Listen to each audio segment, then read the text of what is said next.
근데 프로바이오틱스는 다른 거예요, 되게. 프로바이오틱스는 유산균을 몇 개월에 한 번씩 바꿔줘야 된다. 그것은 사실 약에 대한 내성에 대한 지식을 잘못 이용해서 한 것 같고요. 그러면 제가 왜 그런지 설명을 드릴 테니까는 헷갈릴 일이 없으면 좋겠습니다.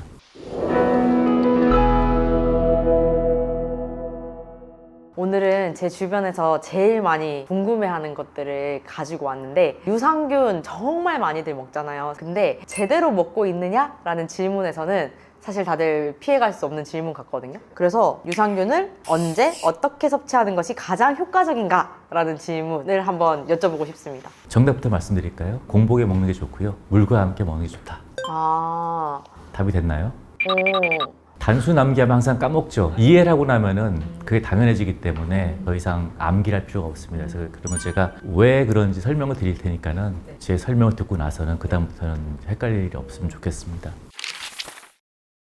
언제 먹는 게 좋은지는 보통 뭐 식후에 먹는 게 좋아요, 식전에 먹는 게 좋아요, 그런 질문을 많이 받죠. 식후에 먹는 게 좋다는 얘기를 많이 듣는데 이건 우리가 오랫동안 학습된 것 같아요. 우리가 병원에 가서 처방을 받고 약을 탄 다음에 복약지도라는 걸 받습니다. 약사 선생님께서 이거는 언제 드세요라고 했을 때 우리가 가장 많이 듣는 게 식후 30분에 드세요라는 게 아닐까 싶어요. 그래서 우리는 교육을 받은 거죠. 약은 식후에 먹는 게 좋다. 근데 프로바이오틱스는 약이랑 다르지 않습니까? 그래서 봤을 때 뭐가 다르지 했을 때 약의 경우에는 그 화학약품이기 때문에 먹었을 때 장에 자극을 줄 수 있는 여지가 많이 있어요. 그래서 공복에 먹게 되면은 소위 말해서 속을 긁는다 그런 상황이 될 수 있기 때문에 가능한 한 음식물이 있을 때 먹는 게 좋고, 어떤 약물은 지방이 있을 때 또 흡수가 좋은 경우가 있기 때문에 식사와 함께 먹으라고 얘기를 해요. 예를 들어서 건강기능식품에도 있는데 비타민 중에 그 지용성 비타민의 경우에는 장에 지방이 있을 때 더 잘 흡수가 되기 때문에 그렇고, 특정 미네랄도 그런 경우가 있어요.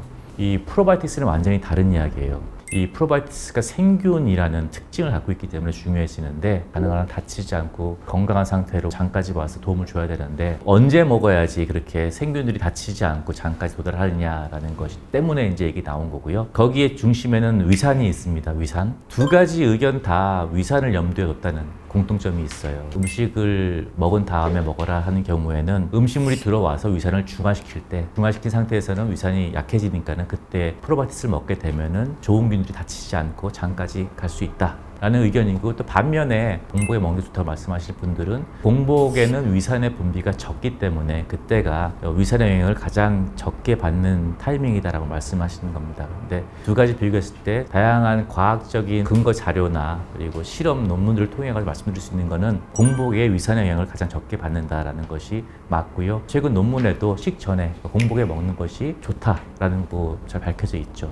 두 번째로는 물과 함께 먹으라는 건데, 또 물이 들어가서 목 넘김이 좋은 것뿐만 아니라 위산을 희석시키는 효과까지 기대할 수 있다라고 볼 수 있어요. 그럼 아까 공복이라고 말씀 주셨는데, 사실 요즘에는 뭐 1일 1식 하시는 분들도 많고 해서 공복이라는 게 아침 공복일 때도 있고 저녁 공복일 때도 있는데, 어떤 시간에 공복을 더 추천을 하세요? 저는 개인적으로 자기 전에 먹는 거를 제일 선호해요. 왜냐? 자는 동안에는 우리가 음식도 안 먹기 때문에 공복 상태 유지가 되고, 일반적인 사람들이 7시간 잔다고 했을 때 그 이후에 7시간 동안은 공복이 유지가 되는 거지 않습니까? 반대로 아침과 점심 사이의 공복은 내가 아침에 먹은 음식들이 완전히 다 위에서 빠져나가기 전에 다시 들어오는 격이기 때문에 그 인터벌은 짧아요. 그죠? 점심과 저녁, 뭐 아침, 점심보다는 길지만은 또 어중간할 수도 있죠. 그래서 저 같은 경우에는 저녁을 먹고 한 2-3시간 지난 다음에 자기 전에 물과 함께 먹고 그렇게 자는 거를 선호합니다. 그래야지 가장 공복 상태가 오래 유지되는 기간을 내가 활용할 수 있기 때문에. 유산균을 먹을 때 같이 먹으면 충돌이 나는 영양제나 음식이 있을까요? 거의 없다고 보시면 돼요. 근데 아까 말씀드린 것처럼 음식물과 함께 섭취하는 것보다는 공복 상태에 먹는 게 좋고, 그 다음에 일반적인 우리가 알고 있는 건강기능식품의 경우에는 특별히 저는 굳이 피해서 따로 먹을 필요 없다라고 말씀드리고 싶어요. 요즘에 감기 걸리시는 분들이 굉장히 많잖아요, 주변에. 그래서 항생제 섭취하시는 분들이 굉장히 많더라고요. 항생제 먹을 때는 유산균을 어떻게 먹어야 돼요? 감기랑 항생제랑 상관없다는 거는 이제 곧 배우실 거예요. 동영상을 통해서. 감기는 바이러스를 일으키는 것이고 항생제는 박테리아를 죽이는 거기 때문에 상관없다. 그래서 하지만은 항생제를 처방받는 경우는 있죠, 분명히. 그리고 감기에 후유증이나 폐렴이나 다양한 문제가 생겨서 또 추가적으로 항생제 처방받는 게 있어요. 그래서 그랬을 때 프로바이오틱스를 먹는 게 좋으냐, 저는 반드시 먹는 게 좋다라고 말씀드려요. 그 웬만한 그 병원에 가면은 의사분들께서 항생제 처방할 때 이 유산균을 꼭 드세요라고 권하시거나 아니면 실제로 처방에 포함해서 하시는 분들이 있어요. 그래서 그만큼 프로바이오틱스의 좋은 효과는 이제 많은 분들이 알고 있어요. 그렇죠? 근데 이제 얼마 전까지만 해도 항생제 먹을 때는 프로바이오틱스 먹지 마라. 소용없다라는 얘기도 있어요. 왜냐하면 항생제라는 것이 나쁜 균만 죽이는 게 아니고 좋은 균도 죽이기 때문에 소용없다라는 건데 그거는 일정 정도 맞는 말이지만 반은 맞고 반은 틀린 거예요. 많은 과학자들이 연구하면서 이 부분도 최근 들어 잘 정리가 됐는데 항생제를 복용하는 동안에 프로바이오틱스를 먹게 되면 항생제로 인해서 발생할 수 있는 설사의 예방에 도움을 줄 수 있고 설사가 발생하더라도 그 정도가 심하지 않게 해주기 때문에 도움이 된다는 것이 있고 최근에 나온 논문은 장내 유익균 얘기하면서 어떤 환경이 좋은 환경이지라 얘기할 때 뭐 어떤 균이 있어야 되라는 부분은 아주까지 컨트로버시 하지만은 장내 유익한 균들이 다양한 균들이 있는 게 중요하다. 그래서 다양성이라는 것이 건강한 장 환경을 가늠하는 중요한 척도인데 항생제를 복용할 동안에 프로바이오틱스를 먹게 되면은 장내 세균의 다양성의 훼손에 예방에 도움을 줄 수 있다는 것들이 밝혀져서 항생제를 먹을 때는 꼭 프로바이오틱스를 먹는 게 좋다라고 저는 추천드리죠. 그러면 유산균 같은 경우에는 먹어야 되는 기간이 따로 정해져 있는 걸까요? 그 질문도 굉장히 많이 듣는 질문이에요. 정답은 없죠. 하지만은 대략적으로 설명을 드릴 수 있을 것 같아요. 프로바이오틱스를 먹는 분들은 다양한 이유가 있을 거예요. 건강을 유지하기 위해서 이미 나는 건강하고 내 몸에도 좋은 균들이 잘 살고 있는 것 같고 문제가 없어 하지만은 나는 건강을 유지하기 위해서 꾸준하게 프로바이오틱스를 먹겠어 라는 분이 있겠죠. 그분들은 이제 논외로 하고 문제가 있어서 드시는 분들을 봅시다. 가장 많은 분들은 장 문제가 있어서 장에 자신이 없거나 설사나 변비나 여러 가지 장 트러블이 있어가 드시는 분이 있을 것이고 또 어떤 분들은 장 말고 다른 부분 예를 들어서 뭐 다양한 면역 관련된 이슈가 있어서 드시는 분들이 있을 거예요. 나한테 맞는 프로바이오틱스를 섭취한다고 전제했을 때 장 트러블 때문에 드시는 분들은 좀 더 빠른 효과를 볼 수가 있어요. 프로바이오틱스가 역할을 하는 공간 자체가 장이기 때문에 장 문제는 빨리 효과를 볼 수 있죠. 게다가 장은 되게 솔직한 장기라고 저는 항상 표현하는데 간 그러면 침묵의 장기라고 얘기하지 않습니까? 그래서 망가지기 전까지는 못 느끼는 게 간인 반면에 장은 되게 솔직해요. 좋으면 좋고 싫으면 싫고 찬물 먹으면 싸하고 뭐 이런 것처럼 해서 장의 효과는 금방 느낄 수 있기 때문에 그래서 그거는 딴 거보다는 가장 빨리 효과를 느낄 수 있다. 먹자마자 효과를 보는 사람도 있을지 모르겠지만 최소한 며칠 안에 뭐 일주일 안에는 방향성이 보인다면은 그거는 이제 아 내가 바른 제품을 먹고 있구나라고 볼 수 있겠죠.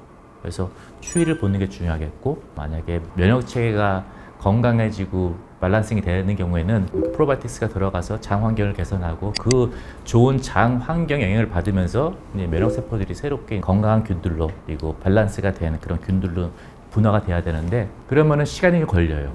왜냐? 기존에 열악한 환경에서 교육받고 과민하거나 공격적인 그런 면역세포가 이미 만들어진 상태에서는 그 세포는 자기의 생명을 다하기 전까지는 장에 있을 거기 때문에 그리고 몸에 있을 거기 때문에 새로운 환경에서 만들어지고 교육받은 면역세포들로 바뀌기 위해서는 시간이 걸리는데 과학적인 어떤 자료나 그리고 경험적으로 봤을 때 한 3개월은 걸리지 않나 싶어요. 그러니까 면역 체계의 밸런스를 위해서 프로바이오틱스 제품을 드시는 분들은 최소한 3개월은 드시는 그런 마음가짐으로 시작하셔라라고 조언을 드려요. 약을 오래 먹으면 내성이 생긴다라는 거를 많이 배웠죠. 실제로 화학약품으로 만들어진 약물을 오랫동안 먹게 되면 내성이 생기는 게 맞아요. 그 기전도 잘 설명이 돼 있고 그 중에 가장 잘 알려진 기전이 약물이 들어와서 세포에 작용을 할 때 이 세포가 그거를 받아들이고 생체 작용이 일어나죠. 근데 약물이 많게 되면은요 이걸 받아들이는 리셉터들의 숫자가 적어져요. 몸은 항상성이라는 걸 유지하고 싶어 하기 때문에 뭔가 비정상적으로 뭐가 많아지게 되면 거기에 대해서 반응해서 덜 민감하게 하려는 기능들을 해요. 좋은 예의 하나가 요즘에 그 비타민C 드시는 분들 많고 고함량 드시는 분 많은데 고함량에 대해서는 뭐가 더 옳다, 뭐가 틀리다라고 이 자리에서는 언급하지 않고요. 고함량을 많이 먹을 때 몸에서 어떤 게 생기느냐 내성에 대해서만 말씀드리겠습니다. 농도가 높아지잖아요. 그러면은 비타민C를 흡수하는 기전이 줄어들어요.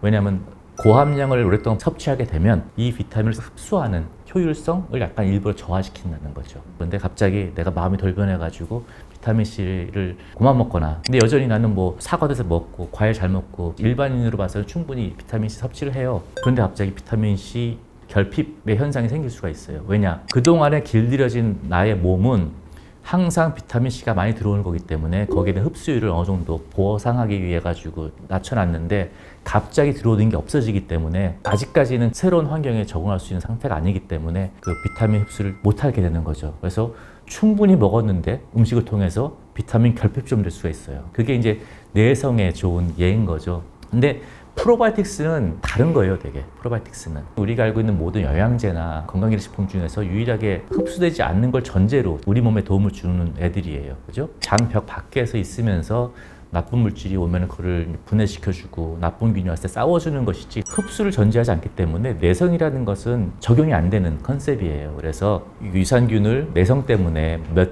개월에 한 번씩 바꿔줘야 된다. 그것은 사실 약에 대한 내성에 대한 지식을 잘못 이용해서 한 것 같고요. 이런 얘기는 들어봤어요. 다른 균도 좀 들어와야 되기 때문에 이거 먹다가 다른 거 먹으면 어떻겠냐라는 것도 있는데 일단 첫 번째로 아셔야 될 것은 나한테 맞는 프로바이오틱스를 먹는다고 했을 때 효과를 본다고 칩시다. 그거를 몇 개월 먹은 다음에 균들이 나한테 정착이 돼서 영구적으로 살 수 있는 나의 상주균이 될까? 그것은 다양한 논문들을 통해서 그게 쉽지 않다. 거의 불가능하다라고 알려져 있어요. 즉 나한테 부족한 균을 채웠을 때 그 균이 들어와서 부족한 기능을 해주는 것이지 내 몸에 들어와서 완전히 정착해서 산다는 그런 거는 불가능하기 때문에 맞는 유산균을 내가 만나서 꾸준히 먹는 게 중요하지 이 균들이 너무 오래됐기 때문에 다른 균 바꿔볼까 하는 것은 저는 말이 안 된다고 봐요. 과학적이나 의학적으로는 앞뒤가 안 맞는 접근 방법이다라고 말씀드리고 싶어요. 그럼 결론적으로는 나에게 잘 맞는 걸 찾는 게 중요한 거지 굳이 내성이나 이런 이유들로 인해서 새로운 걸 찾을 필요는 없다라고 이해를 하면 될까요? 내가 어떤 제품을 선택해서 먹었어요. 효과를 못 느끼겠어요. 근데 그 효과가 하루 먹어보고 효과 없다면 안 내겠죠. 충분히 효과를 볼 수 있는 만큼의 노력을 했음에도 불구하고 효과가 없다 그러면 당연히 바꿔야 되죠. 그래서 계속 찾아봐야 되죠. 또 딴 걸 먹어보는데 효과가 없어요. 그러면 딴 것도 먹어봐야죠. 근데 나한테 맞는 짝을 만났는데 그거를 두고 난 딴 데 가서 딴 짝을 만든다는 것은 그건 난 틀렸다는 거죠. 그럼 제가 다음 시간에는 어떻게 하면 좋은 짝을 만나는지 한번 그 방법을 여쭤보는 것도 좋은 시간이 될 것 같습니다. 네, 감사합니다. 알겠습니다. 감사합니다.